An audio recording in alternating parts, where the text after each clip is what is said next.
Hi everyone, welcome to Here We Are, Brattleboro's community talk show. I'm Wendy O'Connell, and with us today is Reed Miller of Dwight Miller & Sons Orchard on Miller Road in East Dummerston. The farm goes back 8 generations to 1792, Miller's all the way. Reed studied at the Stockbridge School of Agriculture at UMass, where he had the good fortune to meet his future wife, Mela. Together they have 3 children and now 1 grandson, and continue to work the farm with their son, Will. Another generation. Many of you are aware of the recent devastating fire this summer that took the Miller's packing house, which is the farm's main operations building.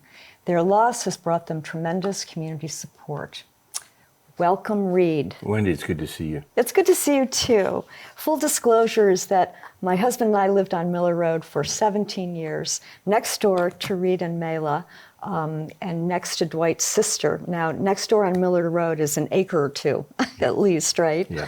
So we saw a lot of Reed and Mela going down the road to one thing or another. Those are really good years. So Reed, you grew up on the farm. Not only did you grow up on the farm, but as I said, going back generations and generations of that land, that piece of land. Mm-hmm. I was very, very fortunate to be born into that opportunity. And for me, that's what I have always identified our farm as an opportunity. It was an opportunity to learn, to watch, to build, to take in things. And part of what is really important to me is to be able to return that opportunity to my children. So it's not just a matter of what did you do, who are you? It's I have to me, an obligation to carry on, to give forth the same thing that I was given, which is that opportunity. And you and your 3 sisters all worked on the farm? Everybody has worked on it. My kids have worked there, my siblings have, my parents both. My cousins have worked there. Most of them. They've either helped build, they've done various farming projects. So as we age, I hear these stories about a cousin that I never knew who was in his 70s or so. I helped your dad, I helped your grandfather, I knew your grandfather. Yeah. So. Are you keeping track of any of those stories? I can be a dangerous person. I can come up with a whole lot of wisdoms that I heard that make sense now. I always thought of you and Dwight as being philosophers of sorts, having kind of, I think you have to be philosophic a bit to be in the farming business, for one thing. I'm going to leave this open for you. Now that I'm older, one of my favorites is when I was a little kid, I asked my grandfather, what's retirement? And he looked at me and he said, Reed, retirement is a young man's word. And now that I'm my age and most of my youth is gone, I can feel what he meant in the sense that I am not retiring, but I'm looking at is when we talk about those sorts of things, it's what you would think of as a younger person. Now that I'm approaching slowing down, it's I'm going to do what I want as I can, but I will be here always until. Right. Well, it's been your life. I don't think farmers ever really retire. But I chose it. And that's one thing that is really important for me and those that are immediate to me to understand is that when things get unpleasant, difficult, unexpected, I am constantly reminding myself that this is a choice that I made. I chose to be here. I choose to not do other things. Right. I wanted to do this. I still want to do this. And that's the platform that I approach what I'm doing now. I want to rebuild this. It's not necessarily that the fire took so much, which it did. I look at this now as my first priority, Wendy, is I have a family. The first thing we need to do, in spite of all of these things, is to make sure that this family is together. Yeah. And that we're not putting undue pressure onto each other, that we're not having false expectations, and that we all respect and appreciate what is coming to our plate that needs to be addressed, and not to set our expectations above what can be done. Yeah. It is about how we as family come together and move forward. And the other thing that I know is that at my age, is that it's not my turn. Right. It is not my turn. Yeah. I have to, the building was my property, the insurance policy is my property. There are certain things that I have to do because there are certain large responsibilities in regards to the fire that are on my shoulders and no one else's. Mm-hmm. But as we look forward, past the things that have to be done because they have to be done, it's not my turn. Mm-hmm. And the kids are involved in, this is what we think, this is what we feel. Mm-hmm. Mm-hmm. And that's Will and Ruth and Martha. Yeah. Right. And the grandson. And extended family. It's Yeah. not just 3 kids. There's 3 marriages there. Right. It's an inclusive, open, I mentioned needing to listen and hear and have everyone tell their story. And in order for them to hear me, then I need to listen to what they want too. Mm-hmm. And to work together, it is a family farm, right? And that, what's amazing to me is how many family farms there are in the area. People who've been working the land for a long time, the Darrows and Lilac Ridge, the Robb Farms, Gaines, Walker Yep. Farms, and these are all families. And I can see where it's more than a job, it's your life. It is, and there's also, we've had catastrophes in the past. We've had crop losses. We've had a whole lot of other things. We've lost family members.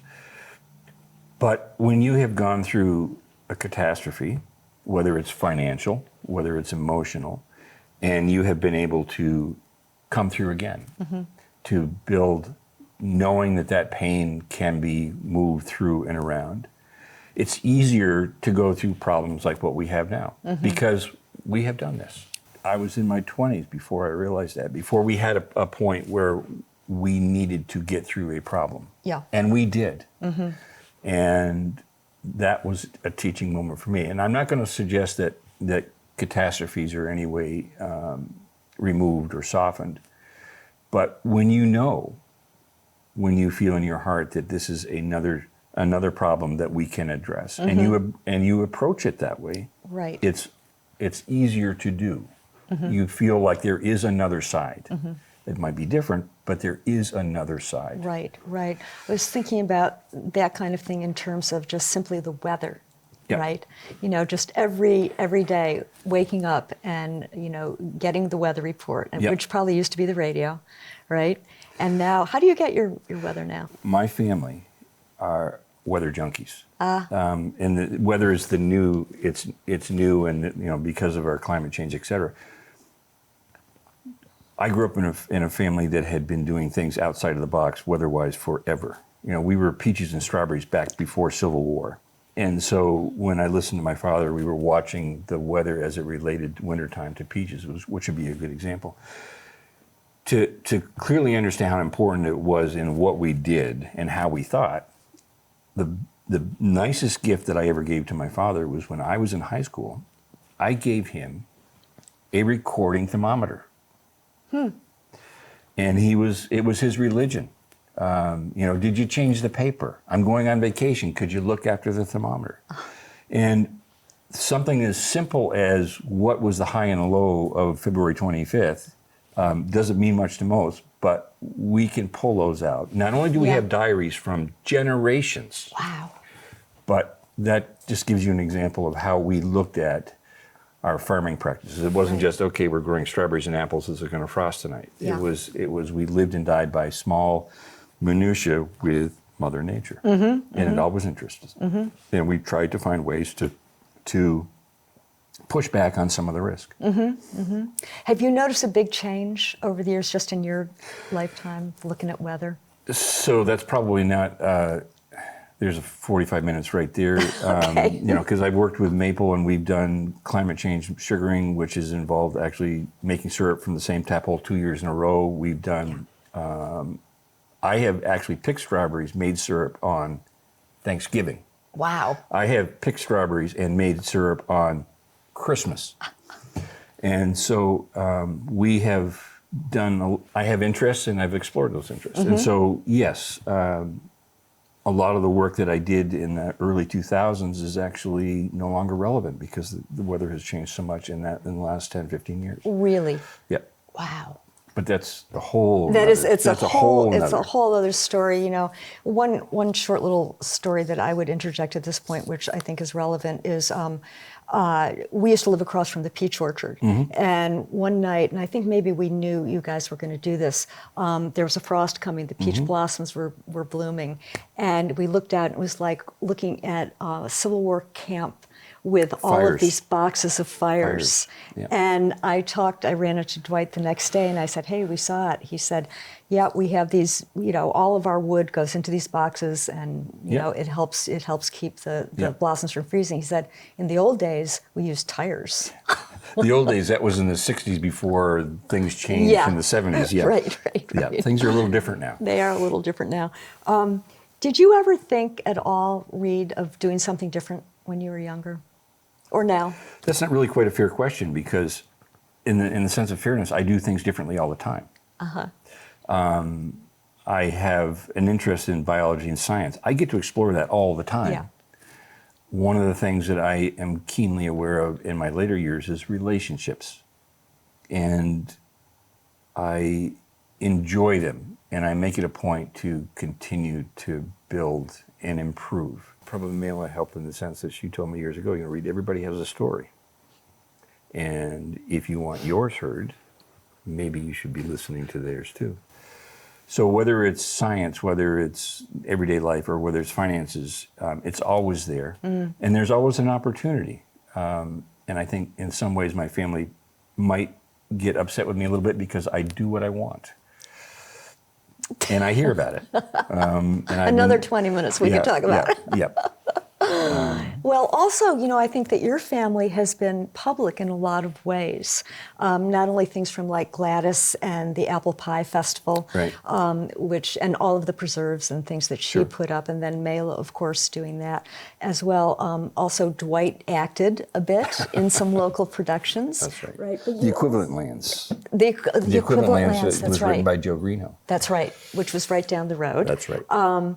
So that, as well as you also were one of the first farms on board with the farmers market. The Brattleboro Farmers Market celebrated our 50th anniversary this summer. Actually, last year was the 50th. And I personally was at the very first farmers market. Yeah. And my father was one of the founders, and Howard Prusak, et cetera. There were a few others. And so it's been a pleasure to see the community and the market build together and to be supportive and helpful of each other and provide an opportunity for a lot of small farms to start. Right. And people don't realize how important that can be, that sometimes everybody needs an opportunity. And the farmers market can be an opportunity for people to start up. Very much so. And there are so many younger people going into farming, which kind of blows my mind a bit. It is. It's good. Yeah. It's different. Different kinds of farming? No. It's different in the sense that when I was a kid, I was a dumb farmer in the 60s and 70s. I was a farm kid.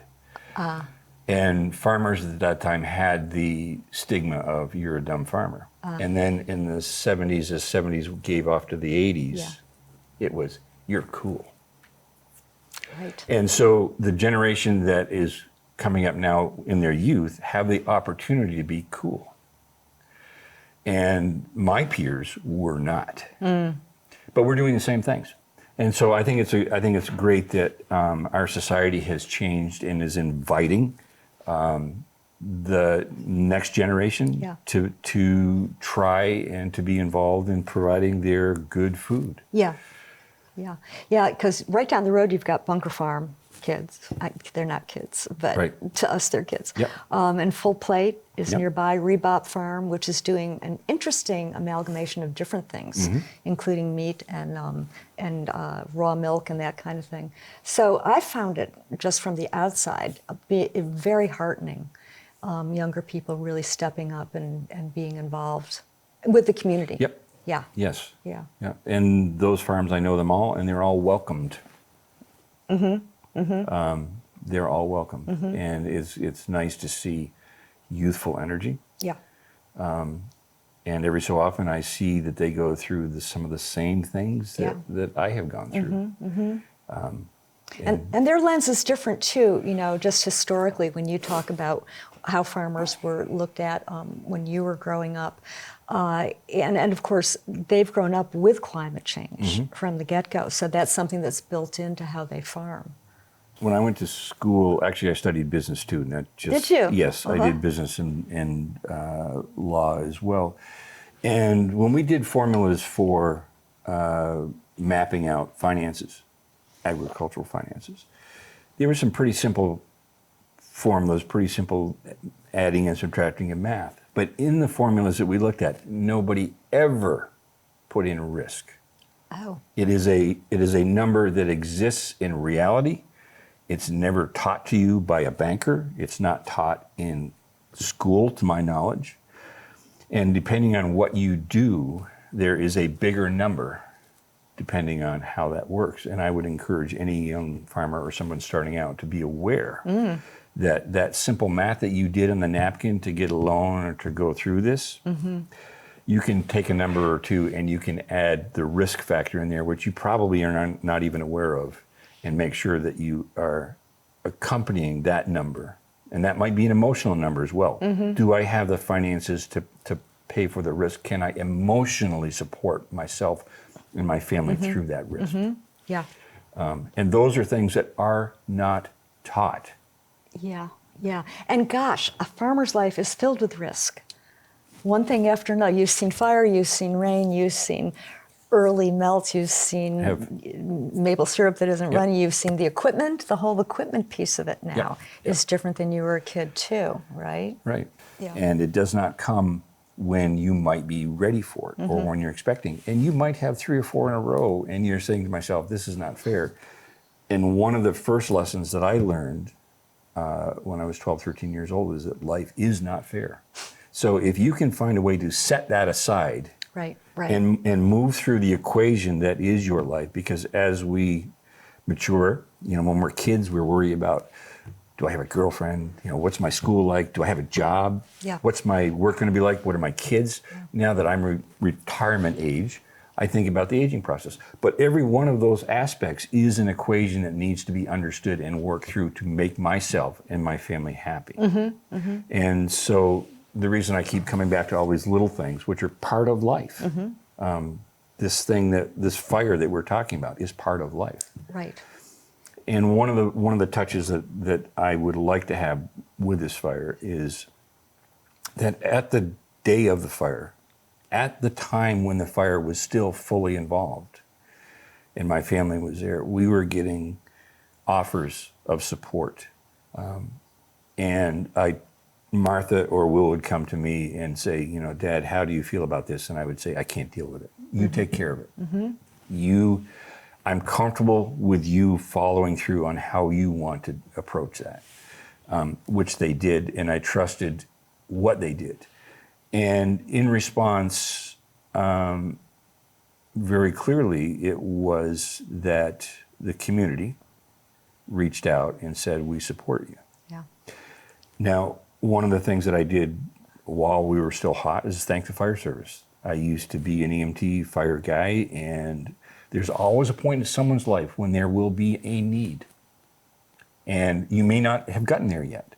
But in that need, whether it's whether you're doing hospice, whether you have a new baby, whether you're struggling with school, there can be someone there to support you, to help you. And so my thanks to the community and the fire service, et cetera, was I want you to know how important that what you have given to me at this time. We will all need that at some point, and you need to be aware that you are appreciated for what you have given. Well, you just did a really good definition of what community is and can be, right? Even though I can talk about many things farming, I have consulted for the Chinese government. I do farming, have done farming. I don't do farming vocally outside of my world. I am not a look at me person. I am not a look at me person. It is, I have a thought. I think I got to figure this out. And so I will be at home trying to crack a case, trying to engineer, trying to figure out something that seems to me doable, simple. Consequently, I'm not around a lot to talk about Miller things, farming things. I don't do that. I'm not afraid of it. It's not me. Looking back at the farm, and because you've done so many things on there, a lot of diversified crops, right? When you talk about the strawberries and the peaches, you've got a maple sugar bush that's going on, apples, pears. Do you still do pears? Sure. Blueberries, raw honey, of course the maple syrup, but you also had some animals for a time. Well, you lived on the road for a minute or two, and there are 4 or 5 barns that were affiliated with the family. And my father was a big sheep guy. He was the national president of the Southdown Breeders Association, so he was nationally renowned for sheep. Originally, our farm was a dairy farm, primarily. That farm was then taken by Arthur Rainey out to West Brattleboro, who then took it to Vernon. And so Peter Miller, Paul's son, and Arthur are in the dairy trade in Vernon, which originated on Miller Road. And so I guess and that comes back to why I'm not overly vocal about things. We have a lot of interest, and we just do them. Yeah. Right. It's not like, okay, this is what I used to do and I got to tell you about it. It's like, I have another idea. Yeah, right. Let's see what that is. I have an interest in this other idea. Yeah. One of my favorite visions living on Miller Road was one day, actually there were 2, very similar. One was looking out and seeing all the lambs coming down the road, right? From one barn to the old gray barn. That was one of them. The other was looking out the window one day and seeing a pig rooting in the lawn. Actually, a couple pigs. Yeah, you had some big pigs there for a while. And the only reason that we stopped raising animals was because when COVID came through, we couldn't get slaughter time. COVID interrupted everything normal. We couldn't do slaughter, and so therefore it was one of the things that we did that just was almost impossible at the time. Not impossible to grow, but impossible to go to a certified slaughterhouse to get your animals taken care of. That's something a lot of us haven't thought of, that COVID interrupted as well, because you had chickens there too, as well for a while. COVID was an odd thing in the sense that this is how the contrast affected us. So, for example, I sell a lot of maple syrup in the Boston area. I also sell a lot of cider vinegar, and of course you heard about the size of the loss in the fire, which was 30,000 gallons of vinegar. So we do that commercially. So at the time of COVID, I was selling Boston into a chain of maple syrup into a chain of restaurants, and my buyer calls me up and says, I'm canceling all my orders because the restaurants are shutting down. A day later, my cider vinegar sales go through the roof because now I'm selling a healthful tonic. So I'm not saying that it averaged out, but I'm saying you just don't know. You don't know. And all of this happened within a week of each other. Wow. We went from 0 to where are we going to buy the bottles to package all that vinegar? Yeah, incredible.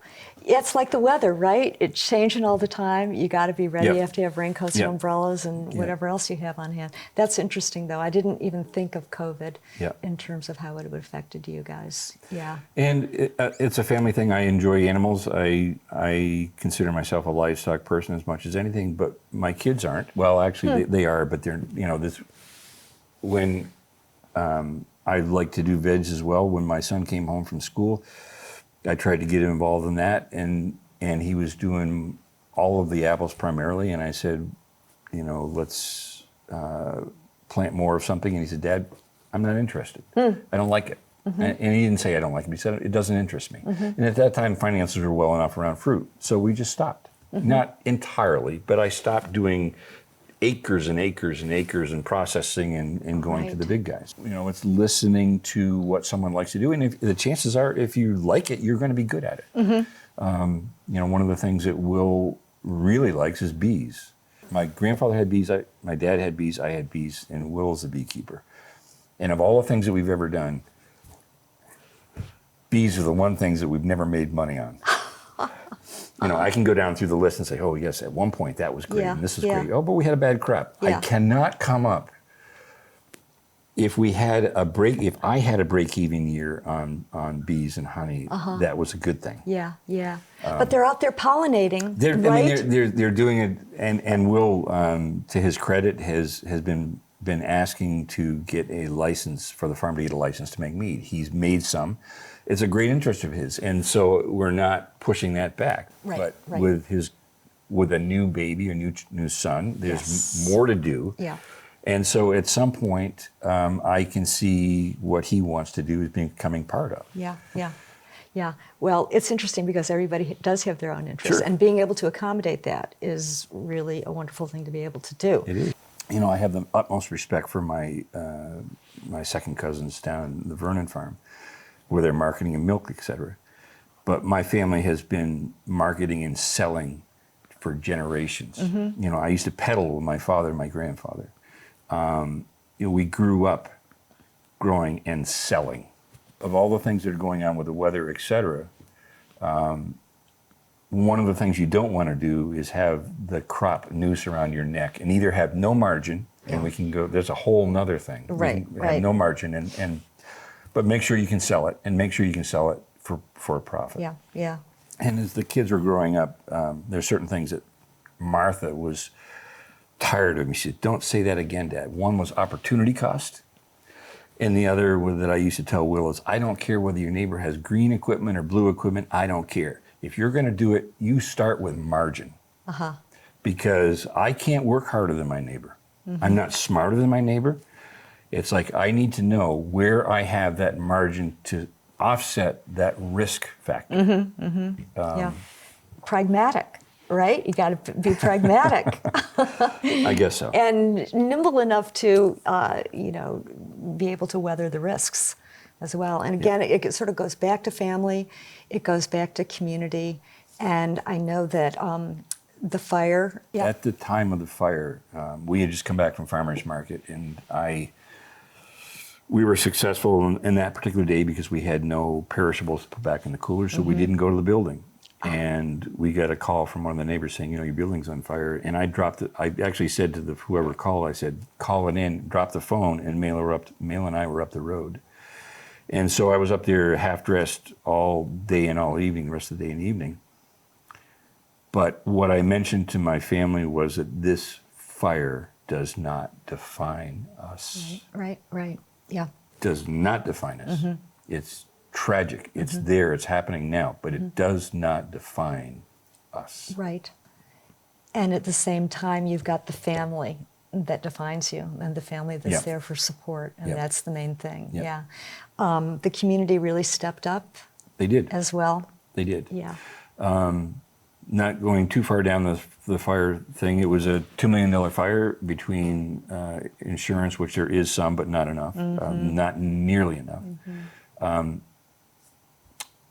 The community, approximately 650 people came through. Amazing. With donations that were over $100,000. There's a reason why I'm talking to you today, which is something that, how many times have you asked me, Wendy? Many. Many isn't like this many. I have said no to you half a dozen times because it's not my personality. This was in part an insight with Martha, but this was a moment where I cannot be me right now. I cannot be the guy that sits over there and problem solves and rebuilds. I have to come forth and acknowledge what my family and what the community has offered, and let them know that thank you for the offer, and it will be employed and reciprocated. And I mentioned my thanks to the fire service, et cetera, already, but again, it's a greater community. We all have a need at some point, and it needs to be. And I would encourage young people to come forth and volunteer to do those sorts of things. I grew up in a volunteering family. That's what we did. That's what I was shown. And so this offer of thanks and gratitude is in part, please continue. If you're not sure how to be part of your community, come forth and do something to help someone else. Yes, I think you've really said it all, that you are moving forward. We are. Yeah, and you've got a whole support system in the farm. So moving forward, if you drive by the site, you would say it's not, but one of the things that we did, we're opportunists. One of my farming neighbors referred to me as an opportunist, which is Don Hazelton. And we bought a sawmill, a full-blown, get out of our way, we're sawing production lumber. And the reason is that we need hundreds of thousand feet to rebuild that building. We have a lot of stumpage, but it's also an opportunity down the road if Will or my son-in-law or some member of the family wants to be in production retail sales of lumber. Logging, yeah, right. It is a value added. There's stumpage over there. There's a mill there in the middle. Make something for cash flow. Great. And they didn't, this is a classic read. All the building that burned, both my father and what I did, we all I pulled that lumber off, my dad did. So it all came from the farm. And I worked with a lot of mills and had mills on the farm as well.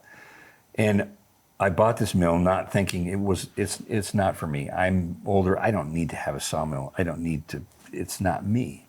It's not my ego, but it fit. And I am very pleased the way that the family has stepped in and now it's their mill. Yeah. It is their mill. It's like, how's it going? It's okay. Okay, well, I don't need to tell them how to do it. It's like, it's their machinery. It's their opportunity. Yeah, it's another asset in the farm. So if we were to say that is a bright spot, you wouldn't know it when you drive by the building, but it's going on right now. It is an opportunity that we have worked towards capturing. I think, again, we're all so focused now on food in one way or another. People who are having problems getting food. And so I think that, as you've seen and what we talked about with younger farmers, there's a much greater appreciation from where our food comes from. And we live in a place where we can actually go and visit people who are growing our food. And therefore, it's that wonderful circular thing of supporting each other. Yep. Thank you so much, Reed. Well, thank you, Wendy. It was lovely to have you on.